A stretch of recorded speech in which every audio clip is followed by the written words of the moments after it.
Quero cumprimentar a todos nesta hora com a paz do Senhor Jesus. Nós vamos para mais uma escola de profetas, aprimorar nosso conhecimento, nosso entendimento na palavra do Senhor. Nós vamos meditar no texto que está Carta de Paulo aos Filipenses, o capítulo 3. Nós vamos ler do verso 1 ao verso de número 3, que declara assim: Resta, irmãos meus, que vos regozijei-vos no Senhor. Não me aborreço de escrever-vos as mesmas coisas, e é segurança para vós. Guardai-vos dos cães, guardai-vos dos maus obreiros, guardai-vos da circuncisão, porque a circuncisão somos nós, que servimos a Deus no Espírito, e nos gloriamos em Jesus Cristo, e não confiamos na carne. Dentro desse texto do apóstolo Paulo, instruindo e orientando a igreja que estava em Filipos, nós vamos abordar basicamente o verso 2, que fala: guardai-vos dos cães, guardai-vos dos maus obreiros, guardai-vos da circuncisão. Então nós vamos falar aqui de 3 classes de pessoas que nós precisamos estar atentos. Então, cuidado com essas 3 classes de pessoas. O apóstolo Paulo, ele faz um alerta da importância de estarmos vigilantes quanto à verdadeira adoração ao Senhor. Bem sabemos que o Senhor procura os verdadeiros adoradores, que o adoram em espírito e em verdade. João capítulo 4. Não me aborreço de escrever-vos as mesmas coisas. Paulo está dizendo da importância da reflexão, da insistência do cuidado da palavra com a palavra e viver pela palavra conforme a palavra. Mostra através desse texto para nós que não devemos pôr nossos olhos nem compactuar com aquilo que o joio tem produzido. Lembrando que na parábola do joio e do trigo, o Senhor Jesus expressa bem: quem plantou o joio vê um inimigo e plantou. Vamos arrancar? Não, será arrancado lá na consumação dos séculos. Então crescem juntos. O que ocorre é que muitas das vezes o trigo ele quer ser o imitador do joio, o que deveria ser o contrário. Então 3 perguntas nos cabem diante do contexto do verso 1 ao verso 3 de Filipenses capítulo 3. 3 perguntas nos cabem aqui. Em quem temos nos espelhados para realizar a obra do Senhor? Quem que eu tenho olhado e tenho assim: eu gostaria de ser tipo esse obreiro. Eu gostaria de me espelhar conforme essa irmã. Então, em quem nós temos? Qual tem sido o nosso espelho para realizar? Que tipo de obreiro tenho sido e conhecido dos demais? Como eu sou conhecido? É uma pergunta que nós devemos fazer continuamente para nós mesmos. Jesus, certa feita, ele perguntou aos seus discípulos do Evangelho de Mateus: que dizem os homens ser o Filho do Homem? Então ele queria saber o que estavam falando a respeito dele. 3. Nossa vinha tem produzido frutos ou abrolhos? Pois bem, a vinha representa a obra de Deus, a obra que o Senhor colocou em nossas mãos para cuidar desta vinha. Assim como o Senhor plantou um jardim no Éden e disse: lavrai, cuidai do jardim. E o Adão foi cuidando até um certo ponto que desobedeceu. Então, a nossa vinha, o que ela tem produzido? Frutos ou abrolhos. O que são abrolhos? Os abrolhos na Bíblia representam espinhos, aquilo que não é fruto, aquilo que não traz alimento nem substância, mas aquilo que fere, que machuca, que separa, que destrói. 3 perguntas. Em quem nós temos espelhado para realizar a obra do Senhor? Que tipo de obreiro tenho sido e conhecido dos demais? A nossa vinha, a vinha que está em nossas mãos, tem produzido frutos ou abrolhos? Seguindo então, vamos lá. O alerta de Paulo é para essas 3 classes de pessoas que infelizmente, elas estão inseridas dentro da vinha, digamos assim. Dentro da igreja, o corpo, ela está ali. Às vezes manifesta, às vezes não, mas nós precisamos estar vigilantes para que isso não interfira na obra perfeita, boa que o Senhor começou através da sua e da minha vida, das nossas vidas. Primeiro, nós vamos observar no verso 2, ele fala assim: guardai-vos dos cães. Paulo está usando a figura de um cão, um cachorro, um animal. O que ele quer dizer com essa figura de linguagem para nosso entendimento aqui? Pois bem, em Mateus capítulo 7, verso 6, Jesus fala assim: para não dar aos cães as coisas santas. Não dar as coisas santas aos cães. Em Mateus 23, 18, caracteriza-se os cães na figura como sendo prostitutos espirituais, aqueles que barganham as coisas espirituais em troca de outras, se vendem por isso. Apocalipse 22, 15 fala que os cães ficarão de fora, ou seja, é a recompensa, o resultado por ele permitir-se ser como um cão. Em Isaías 56, 10 e 11, fala que eles não são totalmente confiáveis. Então, veja, quem são os cães? Nessa figura de linguagem que o apóstolo Paulo está falando aos filipenses e para nós, porque a palavra ela é viva e eficaz, ela é atual.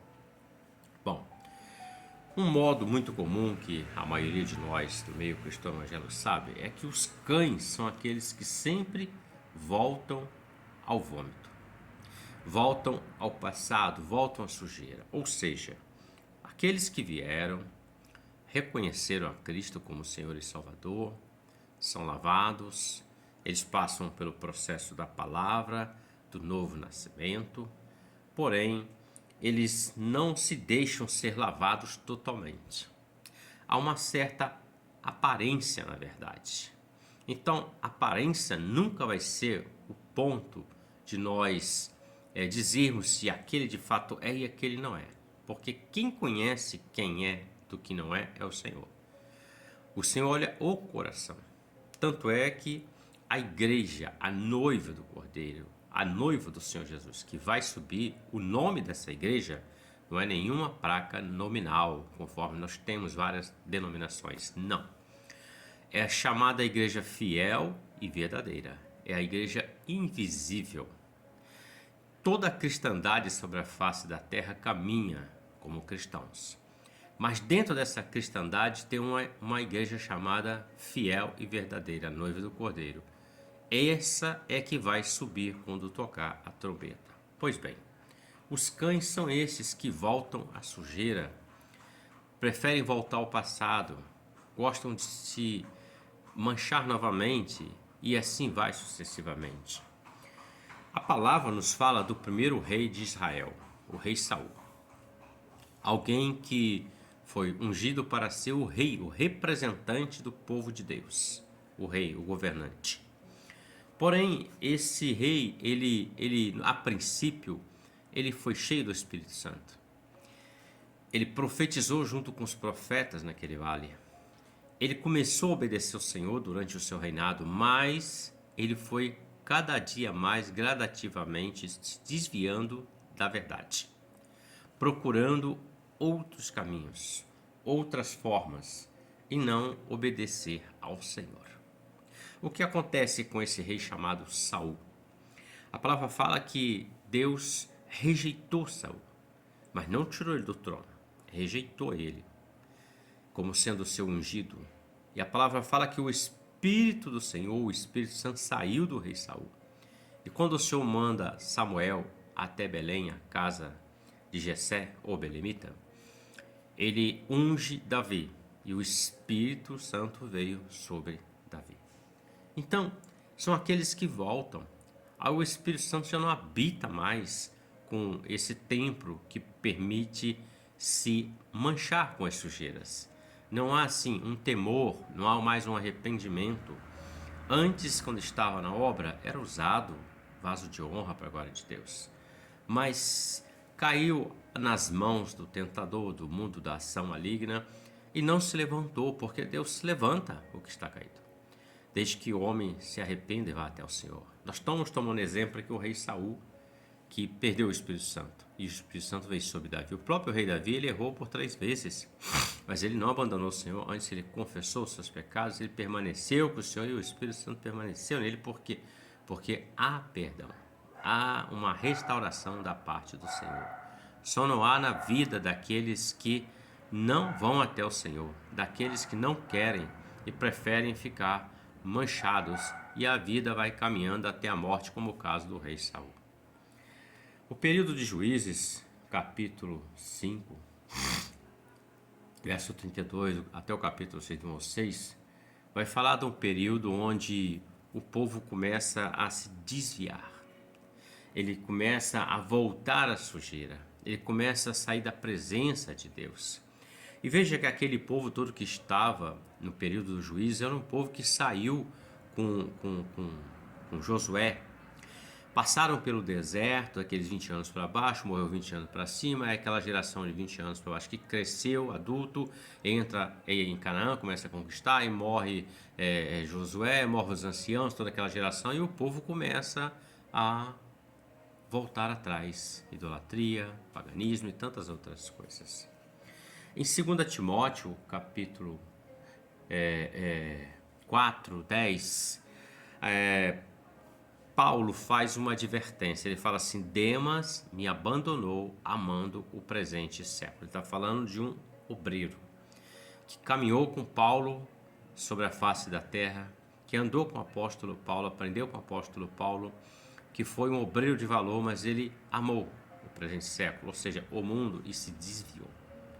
Então, um alerta, o primeiro tipo que ele fala aqui é os cães. Ele está usando uma figura de linguagem para mostrar a eles, como Jesus falava em parábolas, para explicar melhor o que representa essa classe de pessoas. Aquele que está sempre voltando, sempre voltando, sempre voltando à sujeira.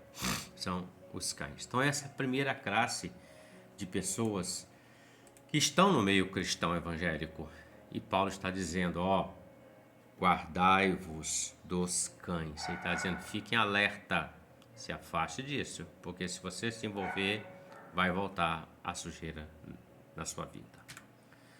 O segundo, ele fala dos maus obreiros. Ele fala assim: guardai-vos dos cães e guardai-vos dos maus obreiros. Pois bem, quando falamos de maus obreiros, não é uma figura de linguagem.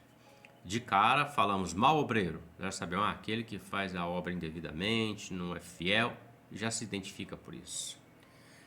O mau obreiro, ele tem a natureza dele perversa, desagradável, injuriosa, perniciosa, destrutiva, venenosa no modo de pensar, sentir e agir. Então veja, esse mau obreiro, ele conhece a verdade e ele não tem essa prática. É tipo do fariseu que ensinava o que era correto, mas não tinha a sua prática. E Jesus diz assim, olha, o que eles ensinam, põe atenção, mas não põe atenção naquilo que eles fazem, porque ensinam, mas não praticam o que ensinam. Característica dos maus obreiros. João 10, 27, Jesus fala assim, ouvem e não obedecem à voz do seu Senhor. Ele tem ouvidos, ele põe atenção, ele entende, mas ele não obedece. O Senhor jamais obriga alguém. Então é a escolha do homem, é o que se chama livre-arbítrio. Ninguém serve a Deus por obrigação, mas serve por amor. A questão é amor. Romanos 13, 13 fala que eles andam, estou resumindo os versos, andam desonestamente. Então eles não procuram viver a vida cristã, evangélica, conforme se manda, da forma correta, da forma honesta. Sempre preferem agir desonestamente. Efésios capítulo 5, verso 11, Paulo fala que eles têm comunhão com as trevas, adoram as coisas do mundo, adora as coisas escondidas, as coisas das trevas, as coisas em oculto, e não as coisas da luz. Jesus fala que aquele que vem para a luz, todas as coisas são reveladas, mas nas trevas as coisas ficam ocultas. Então, ele é alguém que tem comunhão com as trevas, ele é participante. Em Mateus 23, do 3 ao 7, podemos dizer que a sua prática é com um fim proveitoso, ou seja, o que ele faz é de interesse próprio e pessoal. Ele não tem interesse no coletivo, que é a igreja, o corpo de Cristo. Ele não tem interesse no reino de Deus, para o reino de Deus, para a glória de Deus. Não, o interesse dele é pessoal. A prática dele é com fim proveitoso. Então ele já arquiteta, pensa, planeja, vou fazer isso porque isso vai ser assim, vai me favorecer. Então ele não é aquele que serve aos outros, mas é aquele que serve a si mesmo. Gálatas capítulo 5, do verso 19 ao 21, podemos dizer que esse tipo de obreiros são aqueles que priorizam as obras da carne, em detrimento à obra do Espírito Santo. No começo do capítulo 5, Paulo fala assim: andai em espírito para não cumprir a concupiscência da carne, porque a carne milita contra o espírito e o espírito contra a carne. A pergunta que nos cabe é: quem que eu alimento mais? A minha carne ou o espírito? Quem que eu deixo alimentar o meu ser, o meu interior? Com a vontade da minha carne ou com a vontade do Espírito Santo? Se eu alimento com a vontade da carne, logo eu sou um homem carnal. Mas se eu alimento com a vontade do Espírito, logo eu sou um homem espiritual. É claro que o maior inimigo que nós devemos lutar todos os dias não é o adversário, na verdade. Porque ele, a gente identifica e já repreende no nome de Jesus. Mas o maior inimigo a ser vencido na maioria dos homens servos de Deus chama-se nós mesmos, nossa carne, nossa vontade. Quando falamos de carne, estamos falando da nossa vontade, seja ela qual for, em detrimento à palavra. Em 2 Coríntios capítulo 11, versos 13 ao 14, Paulo identifica essa classe de pessoas como agentes de Satanás. Não são agentes da luz, não são agentes do Senhor Jesus, mas são agentes de Satanás, que vêm para destruir, para matar, para roubar, para tirar aquilo que é o reino de Deus do coração de muitas pessoas. E com isso eu tenho levado muitos. Então Paulo está dizendo: olha, guardem dos maus obreiros. Não estamos dizendo aqui para você abandoná-los, desistir deles. Não, não é isso. Estamos dizendo para não ter a mesma prática, a mesma comunhão, a mesma participação. Mas fazer a diferença, porque fazendo a diferença, quem sabe o mau obreiro cai em si em algum momento e ele volta ao caminho que é o caminho reto do Senhor. É isso que estamos falando. Alguns maus obreiros na palavra, como exemplo para nós, estamos usando o exemplo da palavra, não pessoas em si. Nicolau, Atos capítulo 6, fala que foram eleitos diáconos, e entre eles estava Nicolau, que era prosélito de Antioquia, ou seja, o termo prosélito quer dizer, ele se converteu ao judaísmo naquela época, ele passou pelos ritos judaicos e se converteu, por isso é o prosélito, filho de alguém. Então, ele foi eleito como um diácono, e olha que ali foi escolhido pessoa cheia do Espírito Santo, de boa reputação, esse era o critério, e ele estava entre eles, Nicolau, entre os 7. Como também estava Estevão, que é muito conhecido pela sua pregação, pela sua eloquência na palavra, pela sabedoria que o Espírito Santo lhe deu e pela sua morte, a exemplo de Cristo, entregando a sua vida, dizendo a eles: não impute a eles esse pecado, perdoa a eles. Então, era um exemplo de bom obreiro. E Nicolau, no capítulo 2, verso 6, fala que o sistema de Nicolau, os ensinamentos errôneos, entraram dentro da igreja, chamada a obra dos Nicolaitas. Tem no meio de vocês que vocês têm a obra dos Nicolaitas, que o qual me aborrece. Nicolau, ele começou a ensinar acerca que o homem poderia ter a sua carne, a vazão à sua carne, que isso não era pecado em si, entre outras coisas que podemos explicar em outro momento. Outro exemplo Judas Iscariotes, todos conhecemos essa história. Todo mundo conhece a história de Judas Iscariotes. Esteve com o Senhor, foi separado, teve a autoridade do Senhor, curou enfermos, expulsou demônios, operou sinais, prodígios e maravilhas, mas vendeu o Senhor por 30 moedas de prata. É um exemplo. 3 questões sobre os maus obreiros que Paulo está falando, para melhorar nosso entendimento. Como se conhece um mau obreiro? A palavra fala em Mateus 7. Pelo fruto se conhece a árvore. Você não vai plantar um abacateiro e vai colher manga. É pelo fruto se conhece a árvore. O destino do mau obreiro é condenação eterna, lago de fogo e enxofre. Então veja, maus obreiros, os cães, são advertências que Paulo está trazendo à igreja de Filipenses, que é muito atual para nós. Precisamos tomar muito cuidado. Vamos para a terceira classe que o apóstolo Paulo está falando. Primeiro ele falou aqui dos cães, depois dos maus obreiros, e agora ele vai falar da terceira classe, guardai-vos da circuncisão. Pois bem, que tipo de classe é essa classe da circuncisão? A circuncisão é uma marca entre todo o povo hebreu. Todo macho hebreu que nascesse, ele era circuncidado. Então isso é a marca de que aquele homem, ele faz parte, aquele que está circuncidado, ele pertence a um grupo de pessoas, a uma nação, no caso, hebreu.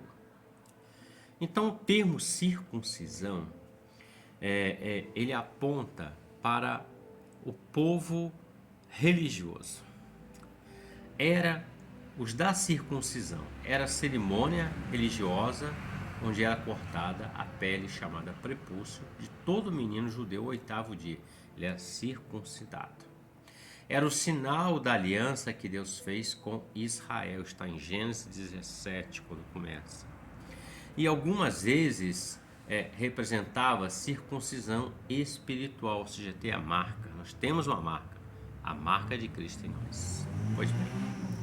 Então, quando Paulo fala guardai-vos da circuncisão, ele está falando daquela classe de pessoas que são chamadas religiosas, ou aqueles que dão vazão à tradição e religião, mas não dão vazão